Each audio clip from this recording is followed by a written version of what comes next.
electric eel လို့ခေါ်တဲ့လက်စစ်ငါးတွေဟာသူတို့အန်ဒီယေကိုကာကွယ်ဖို့နဲ့အစားအစာရှာဖွေဖို့အတွက်အားပြင်းတဲ့လက်စစ်ဓာတ်တွေထုတ်လုပ်နိုင်တဲ့အတွက်ကြောင့်ကမ္ဘာပေါ်မှာထင်ရှားပါတယ်ငရှင်းလိုအမိခံထားတယ်ဆိုပေမဲ့လည်းငရှင်းမျိုးနွယ်ဝင်တွေမဟုတ်ဘဲနဲ့ catfish လို့ခေါ်တဲ့ဓာငါမျိုးနွယ်ဝင်တွေပဲဖြစ်ပါတယ်သူတို့ဟာတောင်အမေရိကတိုက်ရှိအမေဇုန်တောမှာရှိတဲ့မြစ်ချောင်းအင်းအိုင်နဲ့ရေငန်မရှိတဲ့နေရာတွေမှာနေထိုင်ကြပါတယ်ခန္ဓာကိုယ်အရွယ်စားက6ပေကနေ10ပေထိရှည်ပြီးတော့အလေးချိန်အားတော့ပုံမှန်အဖြစ်20ကီလိုကျော်လောက်ရှိပါတယ်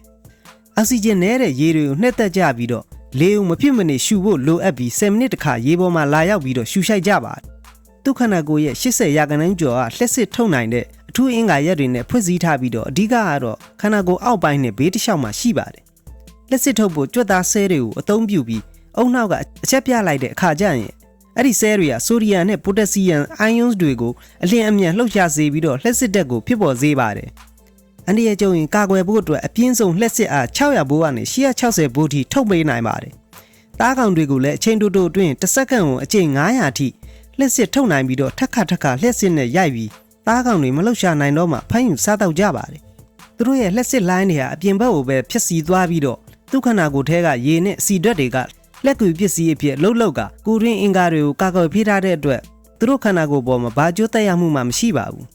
ပုံမှန်အဖြစ်10ฟุตအောက်မှာရှိတဲ့လက်စစ်တွေကိုသာထုတ်လုပ်ပြီးတော့ပတ်ဝန်းကျင်အာယုံခံဖို့နဲ့တခြားငါးတွေကိုဆက်သွယ်ဖို့အသုံးပြုကြပြီးအရေးကြုံမှပြင်းထန်တဲ့လက်စစ်တွေထုတ်လွှတ်ကြတာပါ